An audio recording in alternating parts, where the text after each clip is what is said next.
KemPTah Sasa. Right now, I'm going to show you the Djed Division. Boom. That's what that is. Djed Division. That's what I'm doing. We're going to start with 5. Notice that in division we break. It don't come across like you see 9 with 4. That doesn't happen in division. 9 goes with 1. 8 goes with 2. 7 goes with 3. 6 goes with 4. And 5 goes with itself. Just like 0 over here goes with itself. And that's the pattern.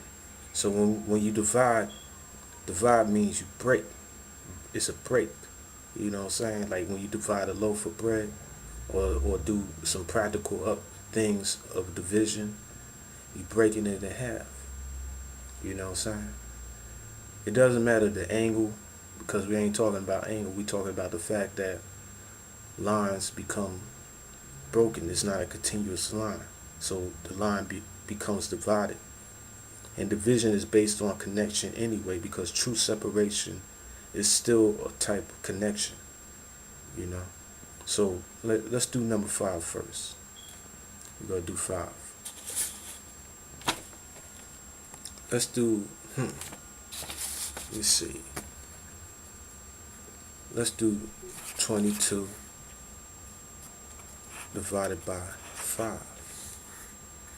Since 5 go with itself, that's what it represents. That means we add 22 with itself.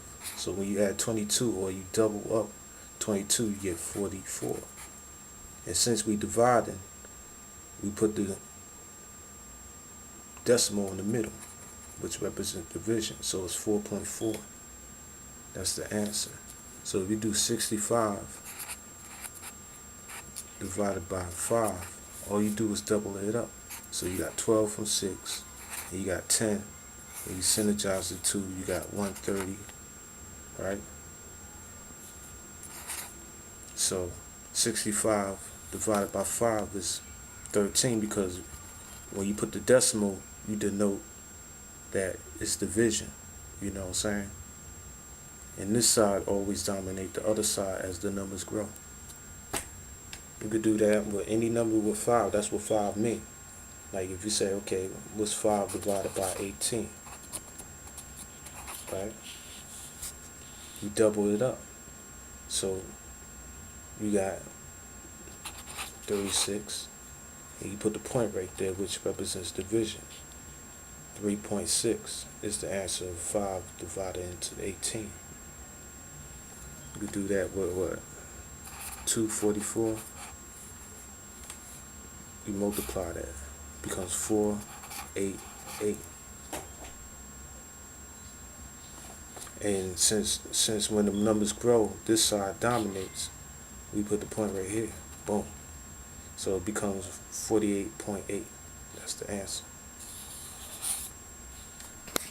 Alright, we're going to show you the 9 times, not the 9 times, but the 9 division table. How to divide any number with 9. Notice that 9 is connected to 1 because we're doing division. Division means a break. A break. Multiplication means it's continuous with its opposite.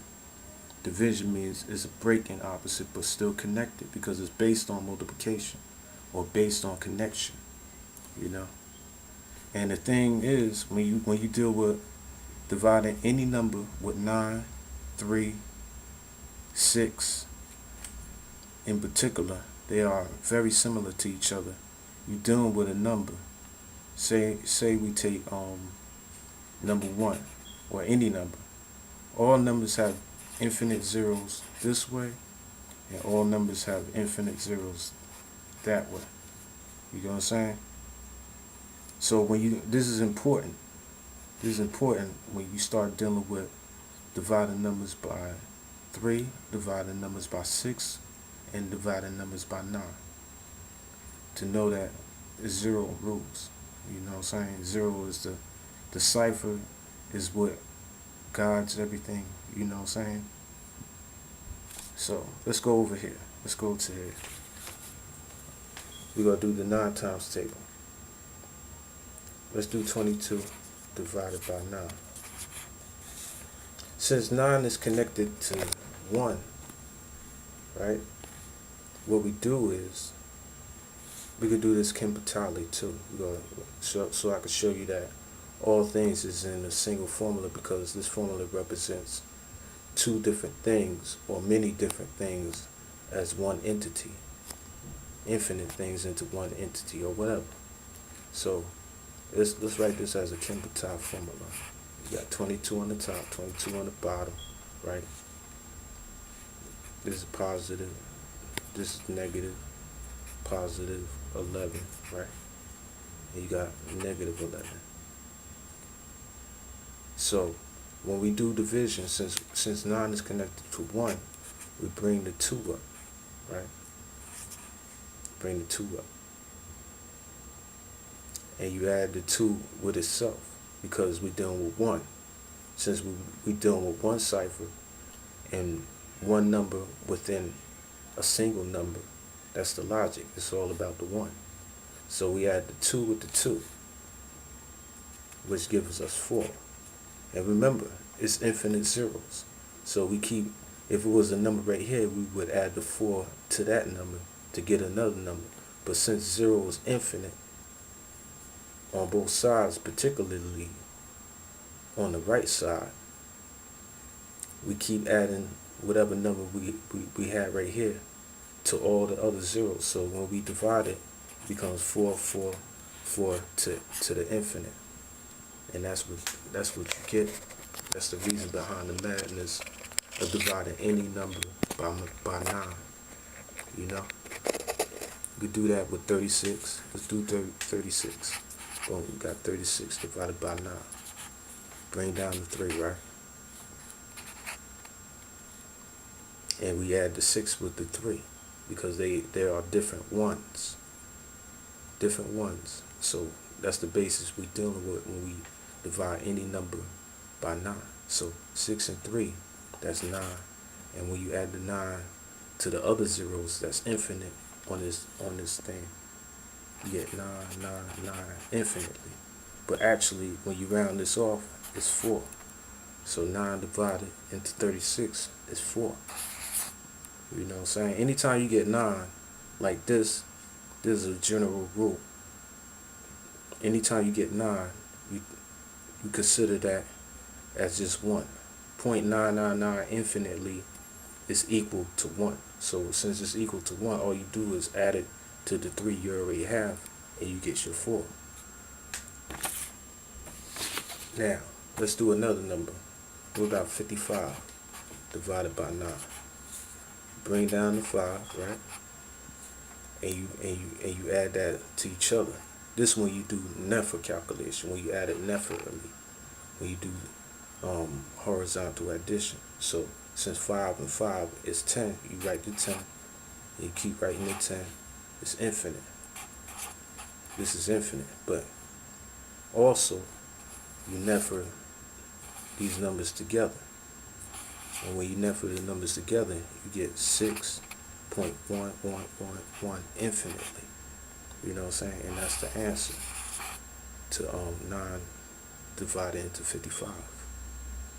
This is a universal law of mathematics. KemPTah style. KemPTah content, in essence, too. Okay, we're going to do some other calculations. So I'm going to show you a 6, how to divide numbers by 6. 6 is connected to 4. It bends. You know what I'm saying? So let's go over here. We're going to look at it. Alright. How about 22 divided by 6? Okay. We're going to set it up KemPTah. So you got 22 equal 11. What you do first is, it's like each number is an element. And notice we got 4 numbers. So the first thing we do is add the 2 with the 1. That gives us 3. Right? Now, what we do next is add all the rest of the numbers all together as individuals. So you got 2 plus 2 is 4, plus 1 is 5, and plus another 1 is 6. So you got 6. And you know numbers have infinite zeros. So since the highest number we could add is 6, it's 6, 6, 6 all the way down. And division, we put the 1 because we already know that 6 going to 22 3 times and some numbers left over, 666. And that's how we do the division. And we add all the 4 elements just to you know, just to show you that 6 is connected to 4. You know what I'm saying? This works with all other numbers too, but in different modifications of 4s, different groups, different qualities of 4, but nevertheless connected to 4. Let's do 55.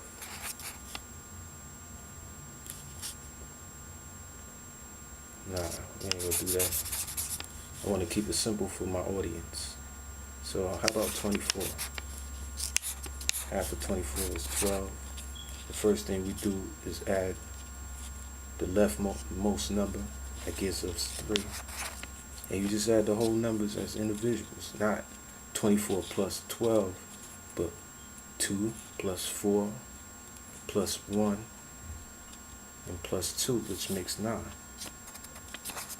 And since this 9 is infinite zeros next to the numbers, we keep adding 9 because that's all we can add. 9, 9, 9. You know what I'm saying? And you know this 9, it represents 1. So this is really 4. So 24 divided by 6 is 4. That's how we do it. You could do